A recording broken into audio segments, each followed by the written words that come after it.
એટલે એક પ્રસંગ થોડો લાંબો છે પણ ઘરનું આગણું છે, બધા કલાકારો અહીંયા ઘરના છે એટલે મારે એક પ્રસંગ અહીંયાથી મને એક ઉમળકો છે એટલે એક પ્રસંગ કહું સાહેબ કે સંત કેવો હોય, સંતનો સ્વભાવ કેવો હોય. કળિયુગના આએ 5,500 વર્ષ થઈ ગયા, દ્વાપર યુગને ગે 5,500 વર્ષ થઈ ગયા. મહાભારતના યુદ્ધને જીત્યા પછી ધર્મરાજા યુધિષ્ઠિરે હસ્તિનાપુરની ગાદી પર 36 વર્ષ રાજ કર્યું. 36 વર્ષે ભગવાન શ્રી કૃષ્ણ એમ કહેવાય છે કે પરધામ સિધાવી ગયા છે અને 5 પાંડવો હિમાલયમાં હાડ ગાળવા માટે કરી નીકળી ગયા. એ વાતને 5,500 વર્ષ થઈ ગયા.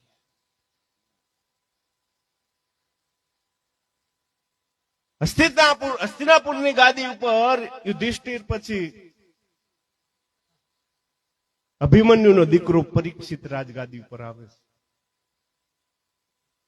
પરીક્ષિત પછી જન્મેજય રાજા એમ કહેવાય છે કે હસ્તિનાપુરના રાજા બન્યા છે.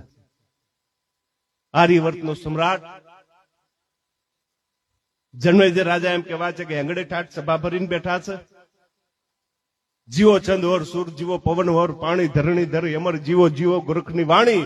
27 ને 7 12 52 32 14 64 4 1 21 અને 88,000 ઓસરે તે સરસ્વતી પુત્ર આશીષ જરે ગાય. બાપ તારી સકળ સભા જુગ જુગ જીવો, તારી સકળ સભા જુગ જુગ જીવો એમ કહેવાય છે કે આવા આશીષ વચનનું બોલાય છે.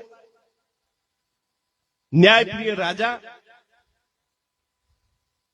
ત્યાં આવીને માણસે કીધું કે મહારાજ વૈશંપાયન આવે છે. હે કે વૈશંપાયન ઋષિ આવે છે, આપણા રાજ્યમાં આવી ગયા છે અને અહીંયા રાજસભામાં આવવા માંગે છે. અરે લાવો એમને, ઋષિવરને ના ન પડાય. સાહેબ બરોબર એમ કહેવાય છે કે આમ વૈશંપાયન ઋષિ આવે. આખી સભા ઉભી થઈ ગઈ. રાજા દોડી જઈ અને લાકડી પડે એમ પગમાં પડી ગયો. પધારો પધારો પધારો બાપજી, મારી રાજસભા પાવન કરી તમે. યોગ્ય આસન આપ્યું છે. થોડી વાર થઈ એટલે વૈશંપાયન ઋષિએ સવાલ કર્યો કે રાજન, તારી અશ્વશાળામાં અશ્વ કેટલા? તારી અશ્વશાળામાં અશ્વ કેટલા છે? જન્મેજય રાજા બોલે છે બાપુ મને ખબર નથી, પણ અશ્વપાળને બોલાવી અને તપાસ કરાવું. અહીંયાથી માણસ મોકલો, અશ્વપાળ આવે. રાજાએ સવાલ કર્યો કે અશ્વપાળ આપણી અશ્વશાળામાં કેટલા અશ્વો છે? અને એ દિવસે અશ્વપાળ એટલું બોલ્યો તો મહારાજ, આપણી અશ્વશાળામાં નાના મોટા કરીને 1.25 લાખ ઘોડા છે. 1.25 લાખ ઘોડા કે હા, 1.25 લાખ ઘોડાની ઘોડાલ. વૈશંપાયન કહે છે કે મારે તારી ઘોડાલ જોવી છે. રથ તૈયાર કર્યા. હસ્તિનાપુરની બહાર 1.25 લાખ ઘોડાની ઘોડાલ. એક બાજુ આમ લાઈન કટાર ઘોડા બાંધેલા, એક બાજુ ઘોડીઓ બાંધેલી. જોતા જોતા જોતા જોતા જોતા જોતા જોતા એમ કહેવાય છે કે એક ઘોડીને અલગ બાંધેલી ને એના ઉપર નજર પડી વૈશંપાયનની. અને વૈશંપાયન ઋષિ કહે છે કે રાજા, બધા ઘોડા એક બાજુ બાંધેલા છે ને એક ઘોડી કેમ અલગ બાંધી છે?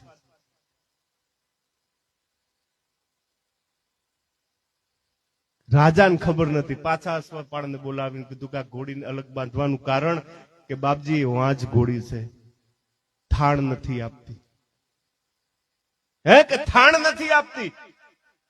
વૈશંપાયન ઋષિ બરોબર એમ કહેવા કે ઘોડીની બાજુમાં આવી, 4 આટા ઘોડીની ફરતે મારી અને પછી જન્મેજય રાજાને બાજુને બોલાવીને એટલું બોલાતા કે હે જન્મેજય,